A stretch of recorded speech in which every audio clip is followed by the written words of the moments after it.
আসসালামু আলাইকুম ওয়া রাহমাতুল্লাহি ওয়া বারাকাতুহু।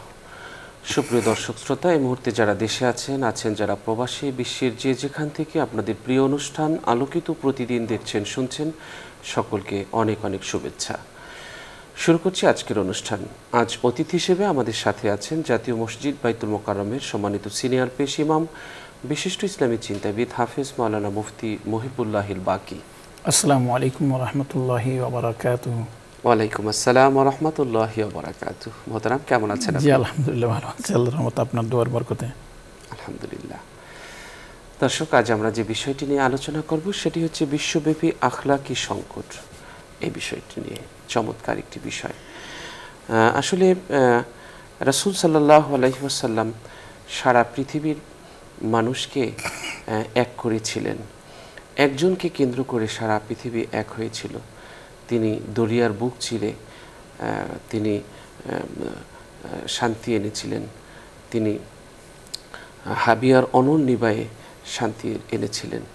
সারা পৃথিবী যখন অশান্তির আগুনে ত্রাহি ত্রাহি করছিল, সবাই যখন একজন ত্রাণকর্তার পথ পানে তাকিয়েছিলেন, সারা পৃথিবী যখন জুলুম, শোষণ, নৈতিক সাংস্কৃতিক অবক্ষয়ের মধ্যে ছিল, যখন আখলাকি সংকটে ধুকে ধুকে মরছিল পৃথিবী, ঠিক তখনই একজন আখলাকালা, যিনি আখলাক শিখাবেন সারা পৃথিবীর মানুষকে, এবং যার মধ্যে থাকবে উত্তম আখলাক, যাকে অনুসরণ করবে, এমন একজনকে খুঁজে বেরিয়েছিলেন আল্লাহ তাআলা। ঠিক এমন একজনকে পাঠিয়েছিলেন যিনি পুরো পৃথিবীকে আখলাক শিখিয়ে আলোকিত করেছিলেন। একটি সূর্য যেভাবে সকালবেলা উদয় হওয়ার পর সারা পৃথিবীর অন্ধকার দূর হয়ে যায়, অলিতে গলিতে জমে থাকা সব আধার কেটে আলো আসে, একটি সূর্য যেভাবে সারা পৃথিবীর অন্ধকার দূর করে দিতে সক্ষম, ঠিক তেমনি রাসূল সাল্লাল্লাহু আলাইহি ওয়াসাল্লাম একজন ব্যক্তি, এই মহামানবের আখলাক দিয়ে সারা পৃথিবীর অন্ধকার দূর করা সম্ভব, সারা পৃথিবীর মানুষের মনের আখলাকি সংকট দূর করা সম্ভব এবং অন্ধকার দূর করা সম্ভব। কিন্তু আজ আমরা রাসূল সাল্লাল্লাহু আলাইহি ওয়াসাল্লামের সেই জীবন আদর্শ থেকে দূরে সরার কারণে আজ সারা দুনিয়ায় আখলাকের বড় সংকট যাচ্ছে। আখলাকি সংকটটা নিচু থেকে উঁচু পর্যন্ত, কৃষক, শ্রমিক, মজুর, মাল্লা, সকল শ্রেণীর মানুষের মধ্যেই আখলাকি সংকট দেখা যাচ্ছে। আজ আমরা যতই দেখছি মানুষকে, ততই অবাক হচ্ছি যে পূর্ণ মানুষের মতো দেখলেও তার ভিতরে পশুত্ব বাস করছে, তার ভিতরে কোনো উত্তম আখলাক নেই, তার ভিতরে নববী আখলাক, রসুলের সেই শেখানো আখলাক নেই। এগুলো আমাদেরকে অবাক করে। এই আখলাকি সংকটের কারণে যুদ্ধ বিগ্রহ দিন দিন বেড়ে চলছে। এই আখলাকি সংকটের কারণে আজ সারা দুনিয়ায় অশান্তির আগুন নেভানোর পরিবর্তে অশান্তির আগুন আরও ধাউ ধাউ করে জ্বালানো হচ্ছে। আজ যারা পৃথিবীর মানুষকে আলো দেখাবে, তারাই আখলাকি সংকটের অন্ধত্বে ভুগছে। তাই আসুন আমরা কিভাবে আমাদের ব্যক্তি, পরিবার, সমাজ, পৃথিবীর আখলাকি সংকট দূর করে সুন্দর একটি সমাজ নির্মাণ করতে পারি, যেই সমাজ নবীজি 1500 বছর আগে নির্মাণ করে দেখিয়ে গেছেন আমাদেরকে। সেই সমাজ কিভাবে নির্মাণ করতে পারি, সেই চেষ্টা আমরা করি এবং সেই লক্ষ্যেই আমরা কাজ করি। চলুন, বিশ্বব্যাপী আখলাকি সংকট এই বিষয়টি নিয়ে আমরা আলোচনা শুনব আজকের অতিথির কাছ থেকে। জি মোহতারাম। আলহামদুলিল্লাহি রাব্বিল আলামিন ওয়াসসালাতু ওয়াসসালামু আলা আশরাফিল আমবিয়া ওয়াল মুরসালিন, আম্মা বা'দ। ফাআউযু বিল্লাহি মিনাশ শাইতানির রাজীম। বিসমিল্লাহির রহমানির রহিম। ইয়া আইয়ুহাল্লাযীনা আমানুত্তাকুল্লাহ ওয়া কুলু কাওলান সাদীদা ইউসলিহ লাকুম আ'মালাকুম ওয়া ইয়াগফির লাকুম যুনুবাকুম ওয়া মান ইউতি'িল্লাহা ওয়া রাসূলাহু ফাকাদ ফাযা ফাওজান আযীমা। সাদাকাল্লাহুল আযীম। আমরা যারা মুসলমান এবং মুসলমান হতে গেলে আমাদেরকে বিশ্বাস করতে হবে মুহাম্মদুর রাসূলুল্লাহ সাল্লাল্লাহু আলাইহি ওয়াসাল্লাম তিনি ছিলেন রহমতের প্রতিভু এবং বিশ্বজাহানের জন্য তিনি ছিলেন রহমতুল লিল আলামিন। আপনি নিশ্চয়ই জানেন, তো রহমত বলতে কি এটা যে রাসূল পাক সাল্লাল্লাহু আলাইহি ওয়াসাল্লাম মানুষকে নামাজ শিখাইছে, সেজন্য তিনি নামাজ পড়তেন, সেজন্য তিনি রহমত। তিনি রোজা রাখতেন, সেই জন্য রোজা শিখাইছেন, সেই জন্য তিনি রহমত। রোজাও রহমতের অন্তর্ভুক্ত। কিন্তু রসুল পাক সাল্লাম তো রহমতুল্লিল আলামিন অর্থ হলো গরু, ছাগল, পশু, ইহুদি, নাসারা, খ্রিস্টান, সবার জন্য তো তিনি রহমত। তিনি যদি সবার জন্য রহমত হয়, তাহলে গরু ছাগল তো কোনোদিন নামাজ শিখবে না। তাহলে তিনি তাদের জন্য নামাজ শিখালে যদি রহমত হয়, শুধু নামাজ পর্যন্ত যদি আমরা রহমতটা সীমাবদ্ধ থাকে, তো গরু ছাগলের জন্য রসুল রহমত হলো কেমনে? নাউজুবিল্লাহ। আর অমুসলিমরা তো নামাজ পড়বে না, তাদের জন্য রহমত হলে কেমনে? তাহলে বোঝা যায় রসুল পাক সাল্লাল্লাহু আলাইহি ওয়াসাল্লামের শিক্ষা, দুই ধরনের শিক্ষা আছে। একটা হলো রসুল পাক সাল্লাম সমাজ বিনির্মাণে রহমত, আর একটা হলো একজন মানুষ আল্লাহর সাথে সম্পর্ক গঠনে, সম্পর্ক মজবুতকরণে রসুল পাক সাল্লাম রহমত। রসুল পাক সাল্লাল্লাহু আলাইহি ওয়াসাল্লাম সমাজ বিনির্মাণে যে শিক্ষাগুলো আছে, সেইগুলি হিন্দু, মুসলিম, বৌদ্ধ, খ্রিস্টান, এমনকি গরু, ছাগল, পরিবেশ রক্ষার্থে যে শিক্ষাগুলি দিয়েছে, সবগুলির মধ্যে রহমত রয়েছে। আরেকটা শিক্ষা হলো যেটা শুধু একজন বান্দার সাথে আল্লাহর সাথে সম্পর্ক করে দেওয়ার জন্য, সেই তালিমগুলো শুধু মুসলমানের সাথে সম্পর্ক। আমি আপনার কথাটা বোঝাতে পারছি কিনা? যেমন রসুল পাক সাল্লামের কিছু চারিত্রিক বৈশিষ্ট্য, চারিত্রিক শিক্ষা, পরিবেশ রক্ষার শিক্ষা আছে। সেই পরিবেশ রক্ষার শিক্ষাগুলো যদি একজন ইহুদিও মানে, তাহলে সেই তার মানার কারণে পরিবেশটা রক্ষা হবে। রসুল পাক সাল্লাল্লাহু আলাইহি ওয়াসাল্লামের কিছু চারিত্রিক শিক্ষা আছে, যে চারিত্রিক শিক্ষাগুলো যদি একজন হিন্দু সমাজও যদি অনুসরণ করে, তাহলে সেই সমাজটাও কল্যাণকর সমাজ হয়ে যাবে। অতএব রসুল পাক সাল্লাল্লাহু আলাইহি ওয়াসাল্লাম শুধুমাত্র নামাজ শিখিয়ে দিয়েছেন, রোজা শিখাইছেন, সেই জন্য রহমত না। তিনি আমাদেরকে চরিত্রও শিক্ষা দিয়েছেন, যেই চরিত্রের কারণে আমাদের এই বহুমাত্রিক সমাজ, যেখানে মুসলিম, অমুসলিম, হিন্দু, বৌদ্ধ, খ্রিস্টান বসবাস করবে, সেই জায়গার জন্য রসুল পাক সাল্লাল্লাহু আলাইহি ওয়াসাল্লামের চারিত্রিক শিক্ষাগুলো আদর্শ, এবং সেইগুলি মানলেও একটা সমাজ শান্তিতে, একটা সমাজে শান্তি প্রতিষ্ঠিত হবে। সেই জন্য আমাদেরকে দেখতে হবে রসুল পাক সাল্লাল্লাহু আলাইহি ওয়াসাল্লাম যখন গারে হেরার মধ্যে যখন ওহী নাজিল হলেন, তো হযরত মুহাম্মদুর রাসূলুল্লাহ সাল্লাল্লাহু আলাইহি ওয়াসাল্লাম একেবারে অস্থির হয়ে ঘরের মধ্যে আসলেন। হযরত খাদিজাতুল কুবরা রাদিয়াল্লাহু তাআলা আনহা তখন কি বলছে, এই জিনিসগুলো আমাদেরকে একটু ভালো করে খেয়াল করতে হবে। হযরত খাদিজা বলে নাই, হুজুর আপনি তো রোজা রাখেন, সেজন্য আল্লাহ আপনাকে বেইজ্জত করবে না। আপনি তো নামাজ পড়েন, সেজন্য আল্লাহ আপনাকে বেইজ্জত করে নাই, এইটা বলে নাই। হযরত খাদিজাতুল কুবরা রাদিয়াল্লাহু তাআলা আনহু যেসব গুণাবলীগুলো উল্লেখ করেছেন, সবগুলি একজন মানুষের চরিত্রের সাথে সম্পর্কিত জিনিস। হযরত খাদিজাতুল কুবরা রাদিয়াল্লাহু তাআলা আনহা বলেন, কাল্লাহ ওয়াল্লাহি লা ইখজিকাল্লাহু আবাদা, রসুল আল্লাহ কখনো আপনাকে অসম্মানিত করবেন না। কেন? আপনি নামাজ পড়েন সেই জন্য না, রোজা রাখেন সেই জন্য না। ইন্নাকা লা তাসিলুর রাহমা, আপনি আত্মীয়তার বন্ধন রক্ষা করেন। ওয়া তাহমিলুল কাল্লা, দুর্বলদের বোঝা বহন করে দেন। ওয়া তুঈনু আলা নওয়াইবিল হক, মানুষ যখন মুসিবতগ্রস্ত হয় তখন মুসিবতগ্রস্ত ব্যক্তিকে আপনি সহযোগিতা করেন। ওয়া তাকরিদ দাইফ, আপনি মেহমানদের মেহমানদারি করেন। দেখেন তো হযরত আয়েশা রাদিয়াল্লাহু, হযরত খাদিজাতুল কুবরা রাদিয়াল্লাহু তাআলা আনহা রাসূল পাক সাল্লাল্লাহু আলাইহি ওয়াসাল্লামের যে আল্লাহ বেইজ্জত করবেন না, সম্মান অক্ষুণ্ণ রাখবেন, এর জন্য যেই গুণাবলীগুলির কথা উল্লেখ করেছেন, সেখানে নামাজের কথা আছে, রোজার কথা আছে নাই। সেখানে আছে কি সব সামাজিক চরিত্রগুলো, যেমন আপনি মুসিবতগ্রস্তদেরকে সহযোগিতা করেন, দুর্বলদেরকে সহযোগিতা করেন, যারা বোঝা বহন করে দেন, আপনি মেহমানদারি করেন, সবগুলি কিন্তু চারিত্রিক বিষয়। আমরা আরও একটা বড় ভুলের মধ্যে আছি, সেটা হলো কি জানেন, ওই ব্যক্তিটা খুব ভালো মানুষ, আওয়াবিনের নামাজ পড়ে, ইশরাকের নামাজ পড়ে, এটাও কিন্তু গুরুত্বপূর্ণ জিনিস। কিন্তু আমরা কোনোদিন এটা বলি না, বেশিরভাগ মুসলমান আমরা, কারণ রাসূল পাক ইসলামের সব খণ্ডিতভাবে রসুলের চরিত্র দেখলে হবে না। আমরা কোনোদিন এটা বলি না, ভাই এই লোকটা কোনোদিন রাত্রে ঘুমায় না যতক্ষণ পর্যন্ত প্রতিবেশীদেরকে খাওয়ায় না, এই লোকটা মুত্তাকি, এই জন্য যে এই লোকটা এই গ্রামের মধ্যে যত ছেলে মেয়ে আছে লেখাপড়ার খরচ যোগাইতে পারে না, সে তাদেরকে সহযোগিতা করে। আমরা এইভাবেও বলি না, অথচ তো এগুলিও তো তাকওয়ার কাজ। একজন বিধবা মহিলাকে সহযোগিতা করা, একজন ছেলে লেখাপড়া করতে পারতেছে না, তার সহযোগিতা করা, একজন অসুস্থ রোগীকে দেখতে যাওয়া। এমনকি রাসূল পাক সাল্লাল্লাহু আলাইহি ওয়াসাল্লাম বলেছেন যে তোমরা যখন কোনো অসুস্থ রোগীকে দেখতে যাবে, ফেরেশতারা তোমার জন্য ততক্ষণ পর্যন্ত দোয়া করতে থাকবে। এটা চারিত্রিক বৈশিষ্ট্য না? রাসূল পাক সাল্লাল্লাহু আলাইহি ওয়াসাল্লাম বলেছেন যে ওয়াল্লাহু ফি আউনিল আবদি মা কানা আল আবদু ফি আউনি আখিহি, একজন ব্যক্তি যতক্ষণ পর্যন্ত তার ভাইয়ের সহযোগিতার মধ্যে থাকবে ততক্ষণ পর্যন্ত আল্লাহ পাক পর্যন্ত তাকে সহযোগিতা করতেই থাকবে। তাহলে এইগুলি সব চারিত্রিক বৈশিষ্ট্য না?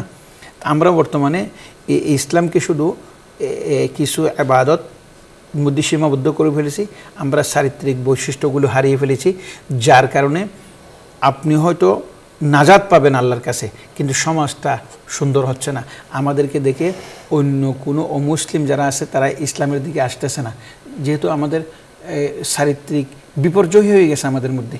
কিন্তু আপনি কি জানেন রাসূল পাক সাল্লাল্লাহু আলাইহি ওয়াসাল্লামের অমুসলিম যারা আছে তারা কি রাসূলের নামাজ দেখে মুসলমান হয়েছে নাকি চরিত্র দেখে?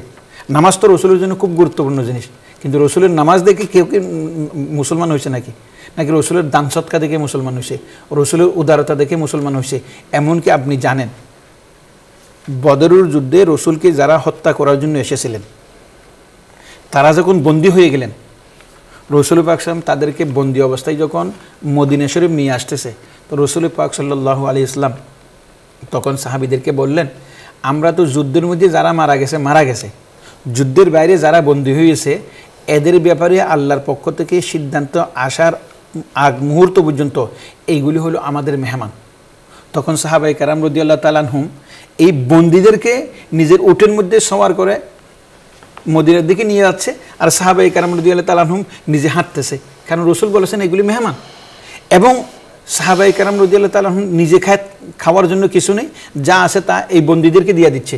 রাসূল এগুলি বলেছেন মেহমান, যতক্ষণ পর্যন্ত আল্লাহর পক্ষ থেকে এইসব বন্দীদের ব্যাপারে ফয়সালা আসবে না, সিদ্ধান্ত আসবে না, ততক্ষণ পর্যন্ত এগুলি মেহমান। দেখেন এরপরে যখন মদিনা শরীফ আসলেন, বন্দীদেরকে বললেন যে তোমরা এখন অর্থদণ্ড দিয়ে মুক্ত হয়ে যাও। সেখানে বললো যে হুজুর আমাদের অর্থদণ্ড নেই। আরে তোমার অর্থদণ্ড নয়, তুমি তাহলে শিক্ষিত মানুষ, তুমি 10 জন ছেলেকে অক্ষর জ্ঞান দাও, তুমি মুক্ত হয়ে যাবে। এই শিক্ষাকে কত গুরুত্ব দিয়েছেন।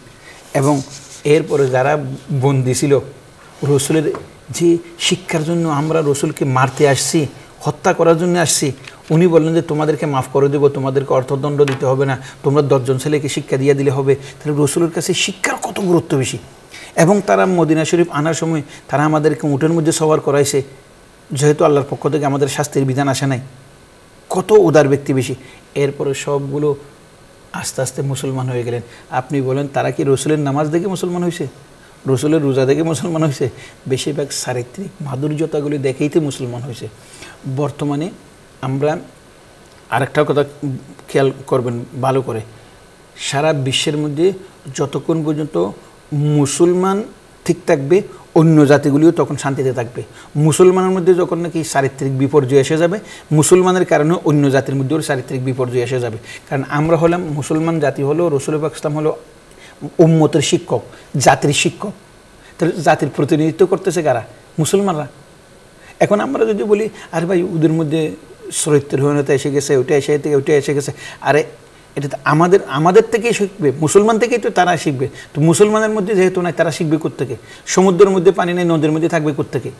যাদের মধ্যে যেই উম্মত রাসূলের উম্মত, যাদের মধ্যে সবচেয়ে বেশি মাধুর্য চরিত্র থাকার কথা আছে, তাদের মধ্যে না থাকলে, যাদের মধ্যে কোনো নবী নাই থাকলেও নবীর শিক্ষা ভুলে গেছে, তাদের মধ্যে কি উত্তম চরিত্রে আশা করা যাবে? আমাদের কাছে আশা করা যাবে। সারা বিশ্বের মধ্যে বর্তমানে দেখেন যারা পুঁজিবাদী আছে, তারা পুঁজিকে গুরুত্ব দেওয়ার কারণে, হাই করার কারণে, সম্পদ অর্জনের কারণে প্রত্যেকের নিজের ধর্মগুলিকে ব্যবহার করতেছে। আজকে সারা বিশ্বের মধ্যে যতগুলি আপনি দেখতেছেন যুদ্ধ হচ্ছে, কিন্তু সবগুলোর মধ্যে দেখবেন যে কিছু ধর্মের মধ্যে আছে ইহুদি ধর্মকে ডাল হিসেবে ব্যবহার করতেছে, কিছু ধর্ম খ্রিস্টান ধর্ম হিসেবে ডাল ব্যবহার করতেছে, কিন্তু মূল প্রতিযোগিতা হলো অর্থ, কে কার উপর নেতৃত্ব দেবে। আপনি দেখতেছেন না, যেমন মনে করেন এই আজকে যে ইরানের মধ্যে মারামারি হইতেছে, তাদের ইরানের মারামারি হচ্ছে কেন? তারা মনে মনে ভাবতেছে আরে ইরান এখন যদি শক্তিশালী হয়ে যায়, পারমাণবিক অস্ত্রের মালিক হয়ে যায়, তাহলে তাদের মধ্যে কি চারিত্রিক প্রতিযোগিতা নেই? প্রতিযোগিতা হলো সম্পদ। পুরা ইরান সিরিয়া সবগুলিকে দখল করার জন্য চেষ্টা করতেছে। কেন? তাদের তেল সম্পদ আছে। আমরা যদি আজকে সারা বিশ্বকে যদি চারিত্রিক মাধুর্যতা আমরা উপহার দিতে পারতাম, তাহলে সারা বিশ্ব আজকে শান্তির মধ্যে থাকতো। চারিত্রিক বিপর্যয়ের কারণে আমরা মনে করতেছি, আমেরিকা মনে করতেছে আমরা এখন শক্তি আছি, আমরা এখন বিশ্বের দুর্বল রাষ্ট্রগুলোকে আমরা দুর্বল করে রাখলাম, আমরা এখন শান্তিতে থাকব। ভালো করে খেয়াল করবেন, এটা কোনোদিনই সম্ভব না। কারণ আপনি এখন তাদেরকে ধ্বংস করার জন্য আপনারা সব এক হয়েছেন, কিন্তু আবার আপনার চরিত্রের কারণে আবার আপনের মধ্যেও একজন আরেকজনকে লড়াই করে শেষ করবে। কারণ চরিত্র না থাকলে ছেলে বাবাকে হত্যা করতে পারে, বাবা মাকে হত্যা করতে পারে, জনগণ দুই ভাগ হয়ে একজন আরেকজনকে হত্যা করতে পারে, খুন করতে পারে। মানুষ বিবেক এবং চরিত্রই একটা পরিবার, একটা দেশ, একটা গ্রাম, একটা বিশ্বকে সুন্দর রাখতে পারে। চরিত্র যখন হারিয়ে যাবে তখন আপনি মনে মনে ভাবতেছেন আমরা ওদেরকে ধ্বংস করলাম, ওরা ধ্বংস করার পর আমরা শান্তিতে থাকব না। যেই চরিত্রহীনতা আমার প্রতিপক্ষকে ধ্বংস করেছে, সেই চরিত্রহীনতা আবার আমাদের মধ্যেও আমাদের একজন আরেকজনকে ধ্বংস করে ফেলবে। আমাদের সেই জন্য মুহাম্মদুর রাসূলুল্লাহ সাল্লাল্লাহু আলাইহি ওয়াসাল্লাম কত সুন্দর ইরশাদ করেন, কদ আইন্নার রাজুলা লা ইউদরিকু দারাজাতা সাইমিল কায়েম। একজন চরিত্রবান ব্যক্তি তার মাধুর্য চরিত্রের কারণে সে নফল নামাজ না পড়েও নফল নামাজের সওয়াব পেতে পারে, সে রোজা না রেখেও রোজার দ্বারের সওয়াব পাইতে পারে। চারিত্রিক মাধুর্যতার এত বেশি গুরুত্ব রসুল পাক সাল্লাল্লাহু আলাইহি ওয়াসাল্লামের কাছে রয়েছে। আপনি কি মনে করেন আমরা ইসলামের বহু যুদ্ধ আছে, ইসলামের মধ্যে প্রায় 29টি যুদ্ধ হয়েছে রসুল পাক ইসলামের 23 বছর জীবনে। ভালো করে তার মধ্যে মাত্র 900 কতজন লোক মারা গেছে 29টি যুদ্ধের মধ্যে। একটা যুদ্ধের মধ্যেও রসুল পাক ইসলাম কাউকে সরাসরি আঘাত করে নাই, এবং ছিল প্রতিরোধমূলক, সবগুলি আত্মরক্ষামূলক। এমনকি আল্লাহ পাক কি বলেছেন, আউযু বিল্লাহি মিনাশ শাইতানির রাজিম আফা আনতা তুকরিহুন নাস হাত্তা ইয়াকুনু মুমিনিন। তুমি তাওহীদবাদী, তাই বলি কি আরেকজন ব্যক্তিকে তুমি তাওহীদবাদী হওয়ার জন্য বাধ্য করবে? তুমি লাস্তা আলাইহিম বিমুসাইতি, তুমি ওদের উপর পুলিশ নয়, তুমি ওদের কাছে সৌন্দর্য মেসেজটা পাঠিয়ে দাও, তোমার মেসেজ পাঠিয়ে দিলে হবে। এমনকি আল্লাহ পাক আয়াতের মধ্যে বলেন, আউযু বিল্লাহি মিনাশ শাইতানির রাজিম লা ইয়ানহাকুমুল্লাহু আনিল্লাযিনা লাম ইউকাতিলুকুম ফিদ-দীন ওয়া লাম ইখরিজুকুম মিন দিয়ারিকুম আন তাবাররুহুম ওয়া তুকসিতু ইলাইহিম। আল্লাহ পাক ওই সমস্ত ব্যক্তি যারা তোমাদেরকে প্রতিরোধ করে নাই, তোমাদেরকে জুলুম করে নাই, তাদের সাথে তোমরা ভালো ব্যবহার করতে আল্লাহ নিষেধ করতেছে না, অর্থাৎ তাদের সাথে তোমরা ভালো ব্যবহার করো। কারণ ভালো ব্যবহারের মাধ্যমে একজন মানুষ তোমার আদর্শ গ্রহণ করবে, ভালো ব্যবহারের মাধ্যমে একজন মানুষ তোমাকে অনুসরণ করবে, ভালো ব্যবহারের মাধ্যমে তোমার সুন্দর জিনিসগুলো আরেকজন মানুষ গ্রহণ করবে। এই যে ভারতবর্ষের মধ্যে যখন মুসলমান আসছিল, তারা কি এখানে পারমাণবিক বোমা নিয়ে আসছিল নাকি 2-10টা তলোয়ার নিয়ে আসছিল? 2-10 জন বড় বড় আলেম আসছে, আর সবগুলো আমাদের বিভিন্ন ধর্মের অধিকারী বৌদ্ধ হিন্দু যারা আছে তারা। কিন্তু এরা আসার পর দেখলো যে আরে এরা তো একই বাসনের মধ্যে খায়, এরা তো মিথ্যা কথা বলে না, এরা দুর্বলদেরকে সহযোগিতা করে, সবাই তাদেরকে বলতেছে তোমরা নেতৃত্ব দাও। আপনি কি এইটা বলবেন যে এখানে যারা আরব থেকে যারা মুসলমান আসছিল, তারা 2-4 জন মুসলমান আসার পর এখানে ভোটাভুটির মাধ্যমে তারা নির্বাচিত হয়ে শাসন করেছে? আপনি কি বলতে পারবেন তারা যুদ্ধ করে তারপরে এই দেশে 700 বছর শাসন করেছে? তারা শুধু চারিত্রিক মাধুর্যতার কারণে সবাই বলে যে কিসের ভোটাভুটি, আপনি নেতৃত্ব দিবেন, আপনার মতো নেককার মানুষ আমরা কোথায় পাবো? কেন?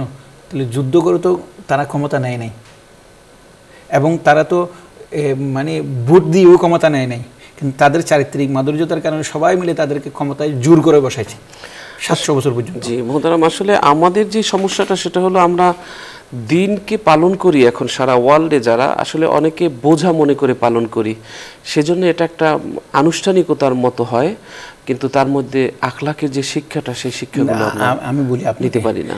সবচেয়ে সমস্যাটা হলো আমরা দিনকে বিভাজন করে ফেলেছি। আমরা মনে করতেছি কি জানেন, এটা আপনি মনক্ষুণ্ণ হইেন না, আমরা মনে করতেছি আল্লাহর তো আমরা নামাজ রোজা কিছু দিয়ে দিলাম, এরপরে আমরা যদি আরেকজনকে জুলুমও করি, অত্যাচারও করি, আমাদের চরিত্রও ঠিক না থাকে, তাহলে আল্লাহ রাজি হয়ে যাবে। বিষয়টা কিন্তু সেরকম না। দিন বলতে আপনি নামাজ, রোজা, হজ, যাকাত, উত্তম চরিত্র, মিথ্যা কথা না বলা, গীবত না করা, আরেকজনকে জুলুম না করা, সবগুলি মিলেই কিন্তু দিন। আপনি দিনের মধ্যে বিভাজন করার কোনো সুযোগ নেই। আমরা এরকম খণ্ডিত দিন অবলম্বন করার কারণে, অনুসরণ করার কারণে আমরা খুদ মুসলমানরাও দিনের স্বাদ গ্রহণ করতে পারতেছি না, আর অমুসলিম যারা আছে তারা আমাদের এরকম বিভিন্ন রকমের খণ্ডিত চরিত্র দেখে দেখে তারাও আমাদের উপর আস্থা রাখতে পারতেছে না। কিন্তু মুহাম্মদুর রাসূলুল্লাহ সাল্লাল্লাহু আলাইহি ওয়াসাল্লাম ছিলেন চরিত্রের আদর্শ, যার কারণে তার শত্রুরাও তাকে বিশ্বাস করেছেন এবং তারে অনুসরণ করেছেন। এবং আপনি কি জানেন, রাসূল পাক সাল্লাল্লাহু আলাইহি ওয়াসাল্লাম মদিনা শরীফ যখন আসছেন তখন কি মক্কা শরীফ থেকে ১০০,০০০ লোক নিয়ে আসছিল নাকি? মদিনা শরীফ আসার পর রাসূলের হাতে নেতৃত্ব আসলো কেমনে? কি জোর করে নেতৃত্ব নিয়েছেন নাকি চরিত্রের কারণে নেতৃত্ব নিচ্ছেন? আমি সেই জন্য একটা কথা বলবো, সারা বিশ্বের বিবেকবানদেরকে, আপনারা যারা মনে করতেছেন আমরা মানবতাবাদ দিয়ে পারমাণবিক অস্ত্র ব্যবহার করে আমরা নেতৃত্ব দেব, এটা হলো ভুল। সেটা কীরকম জানেন? আপনি একজন মানুষকে জোর করে তারে থামাই রাখতে পারবেন, কিন্তু অন্তরে বসতে পারবেন না।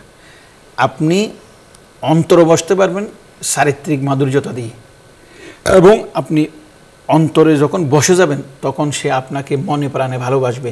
আর যদি জোর করে যদি আপনি তারে থামাই রাখেন, সে সুযোগের সন্ধানে থাকবে, কখন আবার আপনাকে টক্কর দিয়ে সে আপনার উপর বসবে। সেজন্য আমাদের উচিত আমাদের চরিত্রকে সংশোধন করা।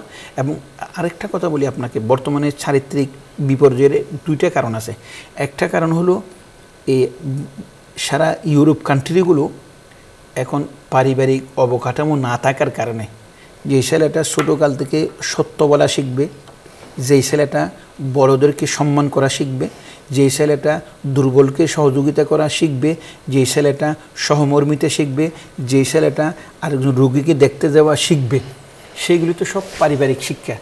তো সারা বিশ্বের মধ্যে এখন পারিবারিক অবকাঠামোই ধ্বংস হয়ে গেছে। ছেলেটা যে একটা রুগী দেখতে যাবে, নিজের ফুফি থাকলে না ফুফিরে দেখতে যাবে, ফুফা থাকলে না ফুফারে দেখতে যাবে, নানা থাকলে না নানারে দেখতে যাবে, তারপরে না রুগী দেখার মজাটা বুঝবে। এখন তো সেই ফুফা ফুফি দাদা দাদিও পারিবারিক অবকাঠামো না থাকার কারণে সেটা নাই। তাহলে রুগী দেখা স্বভাবের কাজ, এটা শিখবে কোত্থেকে? সেরকমভাবে একটা পরিবার থাকলে না, এক পরিবারের মধ্যে কিছু আর্থিকভাবে সচ্ছল ব্যক্তি আছে, কিছু আর্থিকভাবে দুর্বল ব্যক্তি আছে, এবং আমি এখন আর্থিকভাবে সচ্ছল ব্যক্তির পরিবারের ছেলে, সেজন্য যারা দুর্বল আছে তাদেরকে আমি কিভাবে সহযোগিতা করব, এই মানসিকতা তৈরি হবে যখন পরিবার থাকলেই না। এখন পরিবারেই নাই, সেই জন্য আমাদের পরিবারের মধ্যে তো কারো প্রতি সহমর্মিতাই সৃষ্টি হচ্ছে না। একটা হলো সারা বিশ্বের মধ্যে যে পারিবারিক অবকাঠামো ধ্বংস করতেছে, এটা আরেকটা। দ্বিতীয় নম্বর যেটা আছে সেটা আরও ডেঞ্জারাস। সেটা হলো কি জানেন, বর্তমানে আমরা এই শিশুদের অধিকার দিতে গিয়ে কত সময় আমরা বলি যে এটা শিশু 18 বছর আগ পর্যন্ত, এর মারা যাবে না, এর শাসন করা যাবে না, এর কিছু। রাসূল পাক সাল্লাল্লাহু নির্ধারণ করে দিয়েছেন, তোমরা শিশুদেরকে শাসন করবে, যতটুকু শাসন করলে সে শারীরিকভাবে ক্ষতিগ্রস্ত হবে না, যতটুকু শাসন করলে সে মানসিকভাবে দুর্দশাগ্রস্ত হবে না, অতটুকু শাসন তো করতে হবে। এখন আমরা যেহেতু 18 বছর আগ পর্যন্ত একটা ছেলেকে নৈতিকতা শিক্ষা দিতে পারতেছি না, নামাজ শিক্ষা দিতে পারতেছি না, তাহলে সেই ছেলেটা আদর্শ শিখবে কোত্থেকে, চরিত্র শিখবে কোত্থেকে? সবচেয়ে আরেকটা সমস্যার বিষয় কি জানেন, একটা ছেলে, মনে করেন আপনার একটা ছেলে, আপনি 18 বছর আগে যে তারে শিক্ষা দেন, কড়াকড়ি করেন, তাহলে বিভিন্ন বিশ্বের মধ্যে আইন রয়েছে এটা শিশু নির্যাতন। আবার যদি 18 বছর আগে আপনার ছেলেটা যদি সন্ত্রাসী হয়ে যায়, জঙ্গি হয়ে যায়, তখন আবার থানার মধ্যে নিয়ে যাবে। আপনার ছেলে জঙ্গি হইল কেন? নিশ্চয়ই আপনার এখানে কি আছে, কোনো রকমের মানে আপনার এখানে দখল আছে, নাহলে আপনার একদিকে আমার ছেলেকে আমি কি করতে দিচ্ছেন না, চরিত্রবান বানিয়ে দিয়ে দিচ্ছেন না, আরেকদিকে জঙ্গি হয়ে গেলে তখন বাবারে জেলখানে নিয়ে যাচ্ছে। আপনি আমার কথা বুঝছেন কি? বাস্তবে এরকম হচ্ছে না যে তোমার ছেলে জঙ্গি হইল কেন? তা অতএব আমাদেরকে প্রথমে পারিবারিকভাবে চরিত্র শিখাইতে হবে, তারপরে স্কুল কলেজে শিখাইতে হবে। আমাদের স্কুল কলেজে কি হচ্ছে বর্তমানে, একই বিশ্ববিদ্যালয়ের টিচার রাজনৈতিক মতবিরোধের কারণে শিক্ষকের দরজার তালা ভাঙতেছে, যে যেই ছাত্রটা শিক্ষকের দরজার তালা ভাঙা শিখে ফেলছে, আপনি সেই ছাত্রটা কি একটা দোকানের তালা ভাঙতে কতক্ষণ লাগবে আরেকজনের দোকানের তালা ভাঙতে? চরিত্র শেখাবে কোত্থেকে? মাঝে মধ্যে আমার মনে হয় কি জানেন, আমরা মানুষের স্বাস্থ্য রক্ষা রাখার জন্য সরকার হসপিটাল খুলছে। কারণ একটা মানুষ যদি অসুস্থ হয়ে যায় সে শান্তিতে থাকতে পারবে না। কিন্তু একটা খেয়াল করুন তো, একটা মানুষ যদি অসুস্থ হয়, সে যদি চিকিৎসাও করতে না পারে, রোগে দুঃখে দুঃখে যদি মরে, তার জেলখানা যেতে হবে না। আর একটা মানুষ যদি চরিত্রবান না হয়, চুরি করছে, ডাকাতি করছে, তার জেলখানা যেতে হবে না।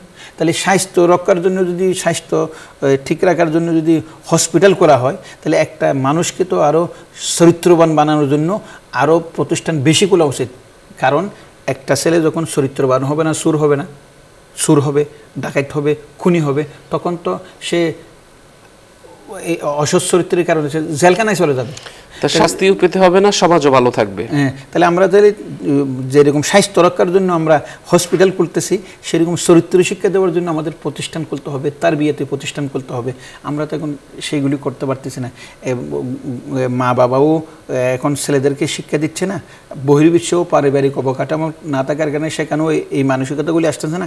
অর্থাৎ আমাদের মধ্যে সবচেয়ে বড় কথা যেটা হলো, সেটা হলো আমাদের মধ্যে মানবতাবোধ চলে যাচ্ছে, মনুষ্যত্ববোধ চলে যাচ্ছে। এই যে আপনি যে ফিলিস্তিনের, ইসরায়েলের গাজার মধ্যে আক্রমণ, ইরান ফিলিস্তিন আক্রমণ, সবগুলি হলো গোড়া হলো এক জায়গার মধ্যে। সেটা হলো আমরা এইসব লোকগুলো ছোটোকাল থেকে মনুষ্যত্ববোধ শিখে নেয়, মানবতাবোধ শিখে নেয়। মানুষ মরলে তাদের আরও ভালো লাগে, কারণ সে মনে করতেছে ওই রঙের লোকটা মানুষ না, কালো রঙের লোকটা মানুষ, ওই ধর্মের মানুষটা মানুষ না, শুধু আমার ধর্মের মানুষটা মানুষ। কিন্তু আল্লাহ পাক তো যখন কোরআনের মধ্যে বলে, তখন তো বলে নাই ইয়া ইউহাল ইয়াহুদও বলে নাই, ইয়া ইউহাল মুসলিমও বলে নাই, সব জায়গায় বলেছে ইয়া ইউহান্নাস, হে মানবজাতি, হে মানবজাতি। কারণ আল্লাহ পাক মানুষকে সম্বোধন করার সময় ইহুদি নাসারা খ্রিস্টান বাধাবাদ কারণে বলে যে তোমরা মানুষ, তোমরা আদমের সন্তান, তোমাদেরকে এই মনুষ্যত্ববোধ ধরে রাখতে হবে। তোমরা যদি যখন তোমরা মানবতাবোধ হারিয়ে ফেলবে, তখন তোমরা তোমাদের ধর্ম দিয়ে তোমরা পৃথিবীকে শান্তিময় রাখতে পারবে না। আমাদেরকে প্রথমে মানবতাবোধ সৃষ্টি করতে হবে। এই মানবতাবোধের মূল উৎপত্তি হয় চারিত্রিক মাধুর্যতা থেকে। বর্তমান বিশ্বে সবচেয়ে বড় যেটা হচ্ছে, সেটা হলো চারিত্রিক বিপর্যয়ের কারণে আপনি কেউ কাউকে বোঝাতে পারবেন না, একজন আরেকজনের কথা বুঝবে না। কারণ সবাই তো এখন হিংসুটে টাইপের হয়ে গেছে, সবাই আক্রমণাত্মক হয়ে গেছে, সবাই প্রতিশোধ পরায়ণতা এসে গেছে। তো কে কারে মাফ করবে? সবাই নিজেকে নিজে হক মনে করবে। আপনার যদি মনুষ্যত্ববোধ থাকতো, মানবতাবোধ থাকতো এবং মানুষের প্রতি দরদ থাকতো, তাহলে মানুষ মরলে আমার মনের মধ্যে আঘাত পাইতাম। তখন চিন্তা করতাম যে সে কি ইহুদি না নাসারা খ্রিস্টান, এটা দেখার সাথে আমাকে বেশি দেখতে হবে মানুষ। আমরা তো সেটা দেখতে পারতেছি না। সেই জিনিসটাই তো বর্তমানে উঠে গেছে, যার কারণে পুরো বিশ্বটা এখানে একটা ধাও ধাও করে আগুন চলতেছে। মুহাম্মদুর রাসূলুল্লাহ সাল্লাল্লাহু আলাইহি ওয়াসাল্লাম সেই উত্তপ্ত পরিবেশকে ঠান্ডা করার জন্যই চরিত্রবান হয়ে এসেছিলেন এবং আল্লাহ পাক সেজন্য রসুলকে বলেছিলেন ইন্নাকা লাআলা খুলুকিন আযীম, আপনি উত্তম চরিত্রের অধিকারী। আপনি সেই উত্তম চরিত্র দিয়ে এই বর্তমান যুগে যে এরকম একটা উত্তপ্ত পরিস্থিতি, তৎকালীন জাহেলিয়া যুগে যে এক উত্তপ্ত পরিস্থিতি ছিল, সেই চারিত্রিক মাধুর্যতা দিয়ে সেই মানে উত্তপ্ত পরিস্থিতিকে ঠান্ডা করা হয়েছে। এখনও যদি বিশ্বকে যদি আবার যদি ঠান্ডা এবং একটা সুন্দর পরিবেশ তৈরি করতে আমরা চাই, তখন আবার আমাদেরকে মুহাম্মদুর রাসূলুল্লাহ সাল্লাল্লাহু আলাইহি ওয়াসাল্লাম সমস্ত নবীরা আমাদেরকে যেই মানবতাবোধ এবং চারিত্রিক গুণাবলী অর্জন করার জন্য শিক্ষা দিয়ে গেছে, সেইগুলি যতক্ষণ আমরা অর্জন করব না, ততক্ষণ পর্যন্ত আমরা বিশ্বকে শান্তিময় করার জন্য পারমাণবিক অস্ত্র ব্যবহার করতে পারবো, মিসাইল ব্যবহার করতে পারবো, কঠিন একেবারে মানে পরিবেশ নাশক আমরা অস্ত্র ব্যবহার করতে পারবো, কিন্তু পৃথিবীতে শান্তি ফিরিয়ে আনা যাবে না। শান্তি ফিরিয়ে আনতে হলে অস্ত্রের বাইরে গিয়ে আপনাকে চারিত্রিক বৈশিষ্ট্য অর্জন করতে হবে, মানবতাবোধকে জাগ্রত করতে হবে। এবং এটা বুঝতে হবে যে আসলে আমাদের বিশ্বব্যাপী একটি আখলাকের যে সংকট চলছে, এ থেকে উত্তরণ হতে হবে। উত্তরণ না হওয়ার মানে উত্তরণ না হয়ে কোনো রক্ষা নেই।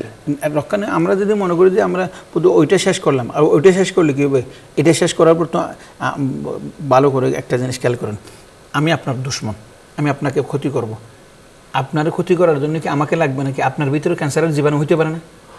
আমেরিকা যদি মনে করে যে আমরা তো সব বিশ্বের আমাদের প্রতিদ্বন্দ্বী যারা আছে সবগুলি শেষ করে ফেললাম, আমরা তখন আরামে থাকবো, আল্লাহ চাইলে তাদের ভিতরেও আবার ক্যান্সার সৃষ্টি করতে পারে না? যে প্রত্যেক জাতিকে ধ্বংস করার জন্য কি আবার বাইরে থেকে আনতে হয় নাকি?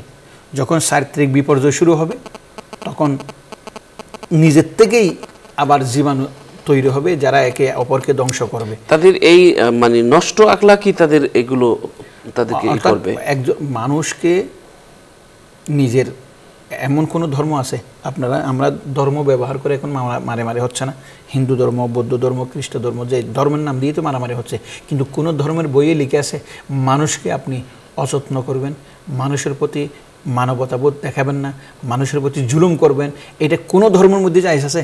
তাহলে বোঝা যাচ্ছে আমরা ধর্মকে ব্যবহার করে জুলুম করার হাতিয়ার বানাইছি। যেই ধর্ম আমাদেরকে মানবতাবোধ শিখায় সেই ধর্মকে আমরা অপব্যবহার করে আমরা জুলুম অত্যাচার করার একটা হাতিয়ার বানাইছি ধর্মকে। অতএব আমাদের উচিত বিশ্বকে আবার ঠান্ডা করতে চাইলে নবীদের যে আদর্শ, বিশেষ করে আকায়ে নামদার মুহাম্মদুর রাসূলুল্লাহ সাল্লাল্লাহু আলাইহি ওয়াসাল্লাম যে চারিত্রিক বৈশিষ্ট্য ছিল সেগুলি আমাদেরকে আপন করতে হবে। আর রাসূল পাক সাল্লাল্লাহু আলাইহি ওয়াসাল্লাম এমন একজন নবী, একজন শাসক যদি চায় তিনি কিভাবে শাসন করবে সেই শাসনের আদর্শও রসুলের কাছে পাওয়া যাবে। একজন বাবা কিভাবে তার ছেলেকে শাসন করবে সেই বাবার আদর্শও রসুলের কাছে পাওয়া যাবে। একজন স্বামী কিভাবে নিজের স্ত্রীদেরকে শাসন করবে সেই স্বামীর আদর্শও রসুলের কাছে পাওয়া যাবে। একজন শিক্ষক কিভাবে ছাত্রদেরকে শাসন করবে, আদর্শ শিখাবে, সেই আদর্শও রসুলের কাছে পাওয়া যাবে। এবং অন্য ধর্মাবলম্বীদেরকে কিভাবে সম্মান করতে হয় সেটাও রসুলের আদর্শের কাছে পাওয়া যাবে। আপনি জানেন হযরত আমর ইবনুল আস রাদিয়াল্লাহু তাআলা আনহু যখন হযরত ওমর রাদিয়াল্লাহু তাআলা আনহুকে বললেন আমরা মিশর জয় করেছি, আপনি একটু মিশরের মধ্যে আসেন, কারণ মিশরের মধ্যে সব খ্রিস্টান এবং এরা আপনাকে দেখলে সম্মান করবে। হযরত ওমর রাদিয়াল্লাহু তাআলা আনহু গেলেন, সব জায়গায় ঘুরে ঘুরে দেখতেছে, এক জায়গার মধ্যে গিয়ে নামাজের টাইম হয়ে গেছে গির্জার মধ্যে যাওয়ার পর। হযরত আমর ইবনুল আস রাদিয়াল্লাহু তাআলা আনহু বললেন হুজুর ওযু আছে, নামাজটা পড়েনি। হযরত ওমর বললেন গির্জার পাশে আমি নামাজ পড়ব না। বলে হুজুর গির্জার পাশে নামাজ পড়লে কি অসুবিধা? বলে যে গির্জার পাশে আমি ওমর এখন নামাজ পড়ব, 1 বছর 2 বছর পরে কিছু মুসলমান মনে করবে যে এখানে ওমর নামাজ পড়ছে, এটা বরকতি জায়গায়, এটা গির্জা ব্যাগে এখন মসজিদ করে ফেলো। অতএব অন্য ধর্মাবলম্বীদের গির্জা উপাসনালয়ে শুধু আমি আক্রমণ করব না তা নয়, ভবিষ্যতে কেউ আক্রমণ করার সম্ভাবনা আছে, সেই রাস্তাটাও বন্ধ করতে হবে।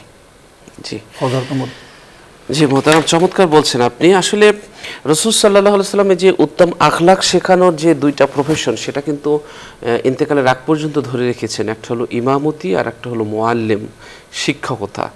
যেই শিক্ষক আখলাক শিখিয়েছেন এবং যিনি ইমামতির মাধ্যমে উত্তম আখলাকই করেছেন, এই 2টি কাজ কিন্তু ইন্তেকালের আগ পর্যন্ত নবীজি অব্যাহত রেখেছেন। জি মোহতারাম, আমরা একেবারে শেষ প্রান্তে আবার আপনার কাছে আসব। দর্শক, আমরা খুব গুরুত্বপূর্ণ আলোচনা শুনছি মোহতারামের কাছ থেকে। আসলে রাসূল সাল্লাল্লাহু আলাইহি ওয়াসাল্লাম যখন আয়না দেখতেন তখন তিনি আল্লাহর কাছে বলতেন যে হে আল্লাহ, আপনি যেভাবে আমার অবয়বকে সুন্দর করেছেন আমার আখলাককেও তেমনি সুন্দর করে দেন। আসলে আমরা কিন্তু প্রতিদিন আয়নার কাছে দাঁড়াই, আমাদের অসুন্দর অস্বচ্ছতা কোথায় কি আছে সেটা আয়না আমাদেরকে ধরে দেয়। মাথার কোথায় এলোমেলো আছে, পোশাকটা কিভাবে কোথায় এলোমেলো আছে সেটা ধরিয়ে দেয়। আমরা প্রতিদিন আমাদের সৌন্দর্যকে ঘষা মাজা করি, প্রতিদিন আমরা বিভিন্ন যেটাকে বিউটি পার্লার আছে সেখানে গিয়ে আমরা ঘষা মাজা করি আমাদের উপরের অবয়বকে, কিন্তু আমাদের ভিতরের যে আখলাক, এই আখলাককে ঘষা মাজা করা, একে সৌন্দর্য করা, একে আরো সুন্দর করার আসলে কোনো পরিকল্পনা আমাদের নাই। এই জন্য আমাদের এই যে স্কিন সভ্যতা চলছে, এই স্কিন সভ্যতায় আসলে আমাদের ইহকাল পরকালের সাফল্য লাভে আমাদের আখলাককে আবার পুনরুদ্ধার করতে হবে, উত্তম আখলাককে, এবং এটাকে আমাদের ধরে রাখতে হবে। আজকের জ্ঞানের জগতে আখলাক নেই, আজকের আদলের জগতে আখলাক নেই, আজকের কঠিনতম সময়ে আমাদের আখলাক নেই, অথচ রসুল সাল্লাল্লাহু আলাইহি ওয়াসাল্লাম সকল ক্ষেত্রে কিভাবে উত্তম আখলাকের প্রকাশ ঘটে সেগুলো রসুল সাল্লাল্লাহু আলাইহি ওয়াসাল্লাম দেখিয়ে গেছেন। আসলে ফিকাহের আখলাক হারিয়ে আজ আমরা বাহ্যিক কিছু মাসলা মাসাইল নিয়ে বেদিব্যস্ত হয়ে পড়েছি। ইবাদতের উদ্দেশ্যে ভুলে আমরা ইবাদতের যে উদ্দেশ্য সেটাকে ভুলে বাহ্যিক আচার আচরণে নিজেদেরকে সীমাবদ্ধ করে রেখেছি, যা একজন মুসলমান এবং মুসলিম সমাজের জন্য সবচেয়ে বড় মুসিবতের একটি কারণ। আমাদের মনে রাখতে হবে, ইসলাম হলো কেবলমাত্র একমাত্র আমাদের জন্য রহমতের ঠিকানা। কারণ হলো এই ইসলাম যেভাবে উত্তম আখলাক শিখিয়েছেন, উত্তম আখলাকি হওয়ার জন্য উৎসাহিত করেছেন, উত্তম আখলাকের পুরস্কার ঘোষণা করেছেন, উত্তম আখলাকের মর্যাদা দিয়েছেন, উত্তম আখলাকির জন্য উত্তম ব্যবস্থা রেখেছেন, এটা আপনি পৃথিবীর আর কোথাও খুঁজে পাবেন না। এজন্য রসুল সাল্লাল্লাহু আলাইহি ওয়াসাল্লামকে প্রথম যখন সূরা আলাকের 5টি আয়াত নাজিল হলো, এরপর বেশ কিছুদিন পর্যন্ত কোরআনের আয়াত নাজিল হচ্ছেন না।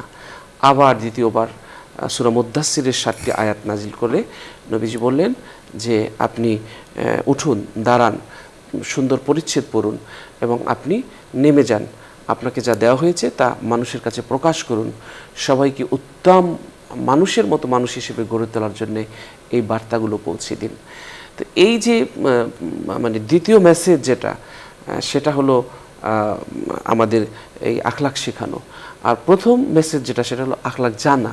ইকরা বিসমি রব্বিকাল্লাযী খলাক, পড়ো তোমার প্রভুর নামে যিনি তোমাকে তৈরি করেছেন। এই যে পড়া, প্রথম হলো পড়ার মাধ্যমে আখলাককে জানা, আখলাককে জানা। দ্বিতীয় মেসেজ আখলাককে প্রচার করা। সুতরাং ইসলাম হলো আমাদের একটা শান্তির ঠিকানা। আমাদেরকে আবার ফিরে আসতে হবে এই রক্ষা কবচ ইসলামের দিকে, এবং ইসলাম যেভাবে আখলাকি হতে বলেছে সেই আখলাকি হয়ে আখলাক অর্জন করে আমাদেরকে ধরে রাখতে হবে। তাহলে ইনশাআল্লাহ আমাদের মধ্যে যে হিংসা, বিদ্বেষ, রেষারেষি একেবারে ব্যক্তি পর্যায় থেকে আন্তর্জাতিক পর্যায় পর্যন্ত এগুলো কমে আসবে ইনশাআল্লাহ। এটা মহা ঔষধ, এটা কমে আসবে।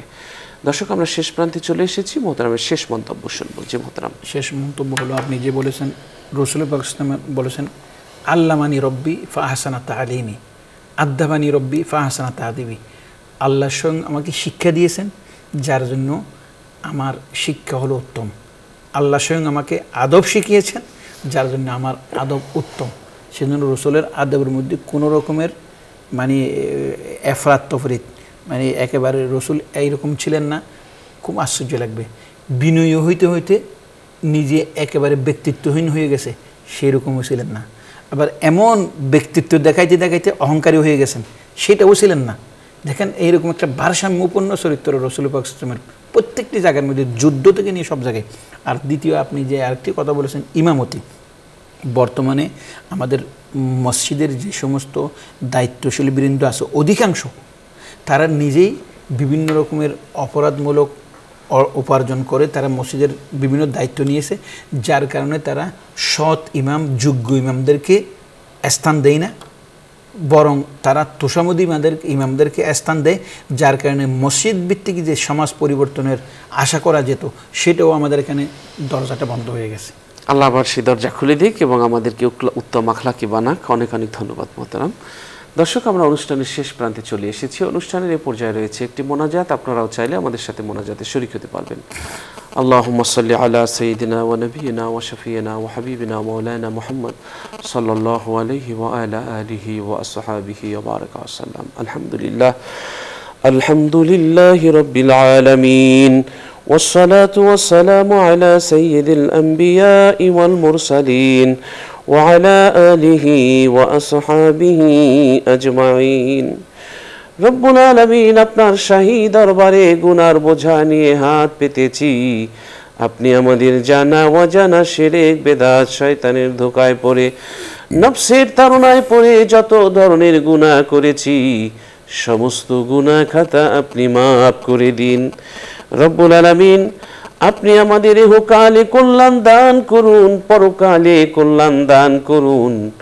নিজেদের প্রতি জুলুম করেছি, মানুষের প্রতি জুলুম করেছি, জুলুম থেকে আমাদেরকে হেফাজত করুন। আর আমাদেরকে রব্বুল আলামিন আপনি কবুল আর মঞ্জুর করুন।